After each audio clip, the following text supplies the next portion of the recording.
Hey everyone, today we're at American Legend Aircraft, who makes the Legend Cub, located in Sulphur Springs, Texas. Hi, welcome to Legend Aircraft. My name's Darin Hart. I'm the owner and founder of the company, and we're going to show you how we make Legend Cubs here.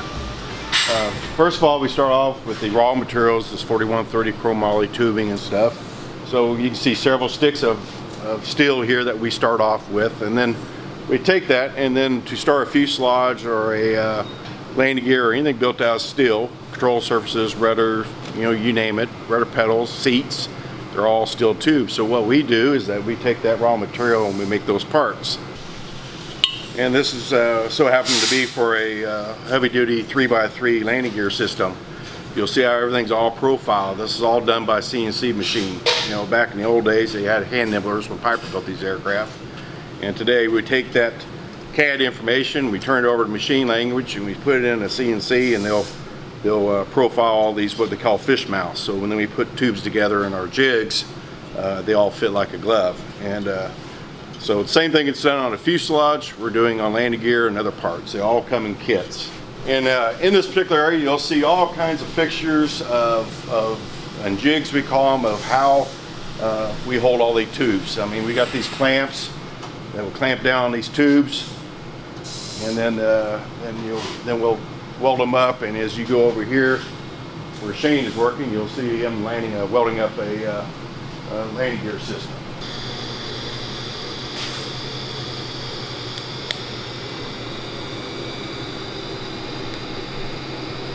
You'll see what we do in Legend Aircraft is that we TIG weld everything. Some of the competition and other aircraft manufacturers will MIG weld. We like that higher quality of weld that we do. It takes a little bit longer to do it, but it's a lot stronger weld in this industry.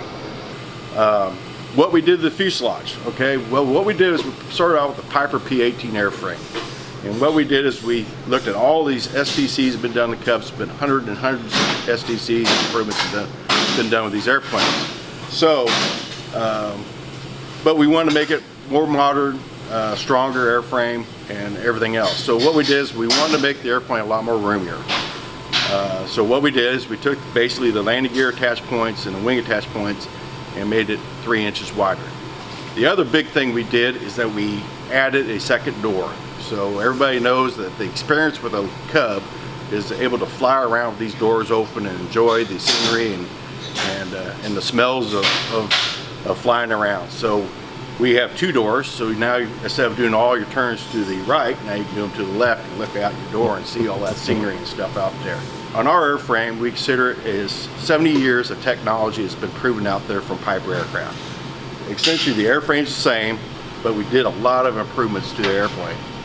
I give you, for instance, like this is an old Atlee Dodge STC. We did the X-brace up in the wing structure. And then we do an X-brace on the firewall section for the heavier engines. You'll see an X-brace in this area right here.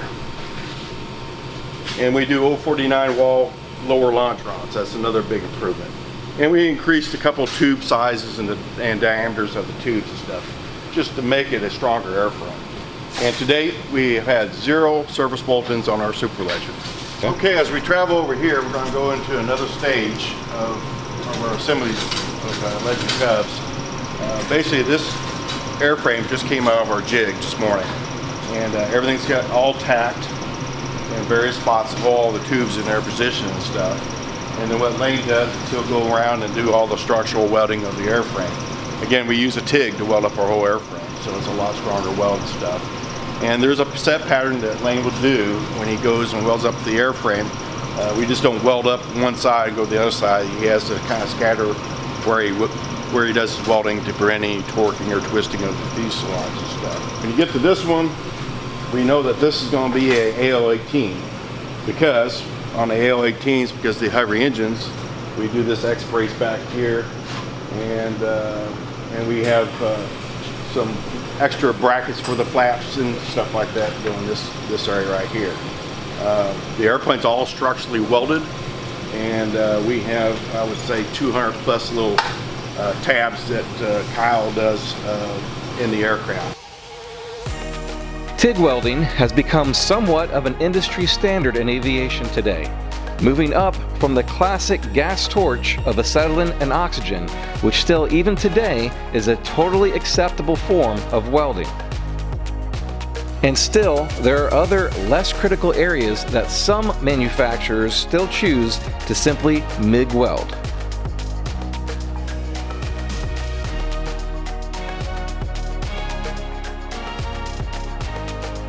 Well, over in this department is where we do all of our covering and our painting. It's a separate section of the building because we have to keep all the contaminants out and keep it a semi-clean environment, but also a very bright environment so that you can see what you're doing and stuff. So you'll see lots of LED lighting in this area.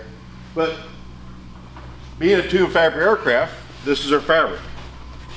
And basically we start off with a fabric on a roll. It's Synchronite 102. We do use an STC process in our finishing system. We've used every process out there, and we consider this is probably one of the best ones out there in the industry.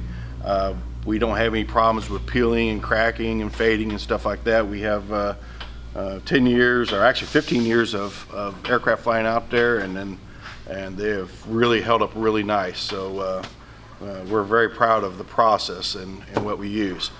You'll see a wing right here that's basically been covered all the way. We use what they call a blanket method of covering. In other words, we take this roll of fabric, we go all over on top of this wing, and then we glue around the perimeter, and then we'll flip the wing over and we'll stretch that fabric on the bottom side of this wing, and we'll do an overlap of about 2 inches and stuff. So over in this area we have a wing that's being sanded and prepped for paint, and of course when you get ready to paint a wing, you want to be able to rotate this wing around so you can basically get to the back side of it. Okay, right now we have one of our fuselages. This is actually it's not a Moak. It's actually a standard round tip Super Legend HP. He did take the option of the extended lower baggage, which you can see here, and then he has a secondary storage of an upper storage area on the above the longerons here.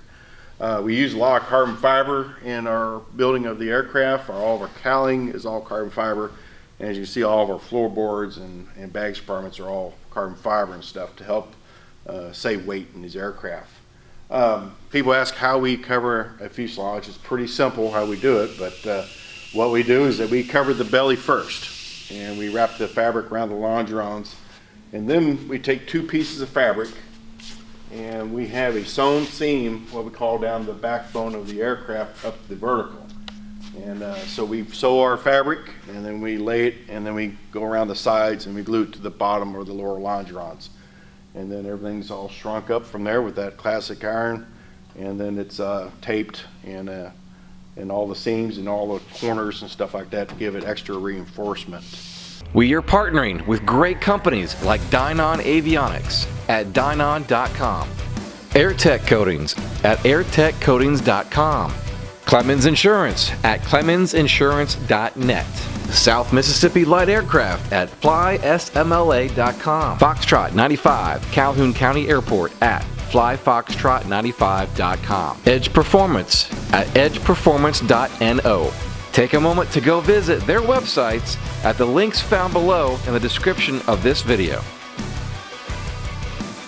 And visit our website at ExperimentalAircraftChannel.com for events, our video library arranged in easy-to-find playlists on specific topics, and so much more.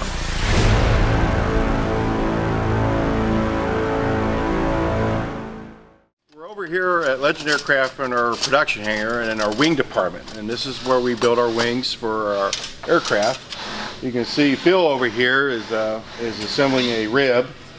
These are jigs that we call them that hold the airfoil shape of the wing, and what he'll do is he'll have this extrusion that he'll form and shape, and he has all these little intermediate pieces that he will rivet together to build up a rib.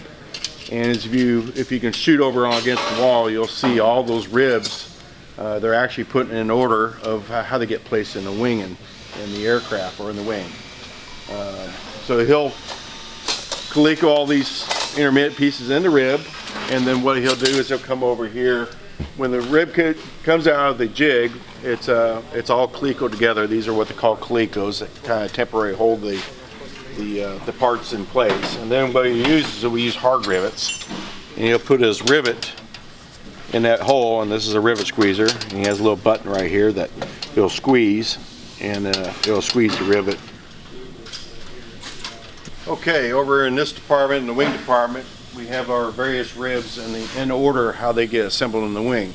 We start at the wing root, which is the one closest to the fuselage, and then we'll work out to the outboard end of the wing. So we have what they call 13 ribs, and there will be 13 different style ribs. Not all of them are exactly alike. They all have different features. The first 5 or 6 ribs are actually flap ribs, so they are trimmed so they can fit the trailing edge for the flap. As you can see right here, we have our flap that's in this area right here. And then as you move on out, we have ribs that will fit the aileron cove area. So as we go out here, the ribs are slightly different on the back end of the wing, and they'll be for the where the ailerons are. Inside the wing here, we have what they call bracing, X-bracing. So there may be different places where they have to adjust all these little stiffeners and where they would go and stuff to adjust for that X-brace. And then of course you get out to the end rib right here. We have to do a full rib because this is where your wingtip attaches. And so we have to do a full rib right here. And then there'll be a fiberglass wingtip on this particular wing. Other wings we do is round tip wings. They will have a little different setup on all those ribs too. So you got this set up as a right and left wing? Yeah, we're set up on our jigs. Again, we have to fixture these when we assemble the wings, we have to have them where they're fixtured up here. So the wing will actually come up and sit vertically, and they'll lock on these plates right here. And there's actually a little bit of a twist in these wings. There's about a 3/8 of an inch twist on the outboard edge of these wings, so that jig will hold these wings in the right place, just as if they're going to be installed in the aircraft, and then they'll put the leading edges on there. If you don't have a jig and you assemble these wings and they have a little bit of twist, when you install these wings on the aircraft, you'll get wrinkles in your leading edges and your skin. So it's very important to make sure that you have the wings jigged while they're putting on the ribs and the leading edges. Over in this little area of our production at Legend Aircraft, we go through what we call the pre-assembly stage of the aircraft. This is where the airframe's all welded up, it's primed and it's painted, and it comes over here and gets pre-assembled. So pre-assembly is taking the aircraft as far as possible before you have to cover the aircraft. So in other words, we're going to install these carbon fiber floorboards. We're going to install our rudder pedals and toe brakes in this instance. We're going to install our field lines. We're going to install our trim system, the trim cable that actuates a jack screw in the back of the aircraft. We're going to install our throttle quadrants and linkages. We're installing our rudder pedal cables, our elevator cables and pulleys. 0370 engine coming from Continental Titan engine. So it's about 195 horsepower out of the box, and gets delivered from Continental. There is various options we do. We have electronic ignition system. This one has what they call the PMAG system. We also have the Lightspeed ignition system, the alternator.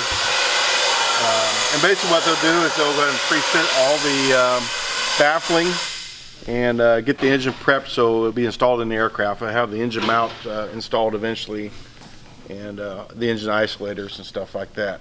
Okay, in this department, this is where we do all of our avionics and wiring. It's a separate room. We try to keep it clean, but it's not very clean right now. But this one has the garbage E3X. We lay out all the breakers and switches and USB and various knob locations. You can see right here that the owner wanted to move the cabin heat over here and stuff. So we get this all approved by our builder and the customer in the aircraft, and then we'll CNC cut the panel out, and then you'll see in this case we have a panel that was cut out, and the avionics technician is installing all the switches and circuit breakers, and the G3X screen will go right here. Here we are in our production hangar, and of course this is the aircraft we call Moak. So everybody says, well, what does Moak stand for? It's Mother of All Cubs. So it's a kind of a catchy name that I came up with. Came actually from Mojave Desert, Moab, and then Mother of All Bombs from the military. So this aircraft really started out to be built for the military. It's a prototype that we're proposing to the Army, and hopefully one day they'll come to grips and buy this aircraft. But it's a really multi-use aircraft. We try to make it as flexible and multi-use as it can. They want an airplane that can basically land anywhere out in the backcountry. So if they have a mission out in the desert or in a remote location, you can land this airplane pretty much anywhere you want. You can usually get down to about 200 feet, and your takeoffs are about 100 feet. So, so it allows, if you had a couple troops to go out there, they can do a mission, they can drop off a troop or camouflage the aircraft for 2-3 days and do their mission and get back in the aircraft instead of using like a $21 million helicopter. So we even put the Army emblems on here, and as you go around, you'll see the famous little gun cases. We put these gun cases on both sides of the aircraft, so both those are on there, so you can haul your guns that way. As you walk around the aircraft, we got the great old American flag right here, and we got our Moak emblem right here also. Okay, well this is the famous hatch everybody likes to talk about. It opens and closes with some core turn fasteners. Opens up real easy, and then you'll see a huge compartment that you have storage. We just came back from a show from the Lone Star STOL contest, so we kind of stripped everything out, but we had this whole area pretty much packed up. We try to keep all the light stuff back here in this aft area to about 20 pounds. In the main baggage compartment, we could put about 250 pounds in this area and still keep within our aft CG limit. This aircraft was designed so you could put a medevac litter in here. So actually, to have this hatch this big, you have to have an area where you can swing the litter up and slide it up towards as far front as you can. And of course, the third seat is another big option, which is not installed right now, but you can kind of visualize what it is. We have hard point seat attach points and seat belts back here.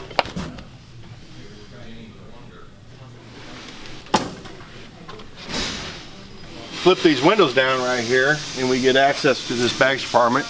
Or if you have to grab a litter for a medevac operation, you help pull the litter up to the front here. Fairly basically equipped. It has a Garmin G5 and a JPI engine management system, and a Garmin 796 Area 796 for your navigation, GPS and stuff. Okay, here at Legend Aircraft, the big portion of our business is high-end restorations. If you look at our history, we have completed 75 plus restorations of various tomb fabric aircraft. We just finished the Stearman. We've done tons of Piper J3 Cubs and Super Cubs. Okay, we do offer kits. Of course, on the Build Assist program, we actually start off with a kit on the aircraft. If you elect to build it at home, we're going to send you a kit. So the kit will come with a already painted fuselage frame. There's no welding at all on our kit.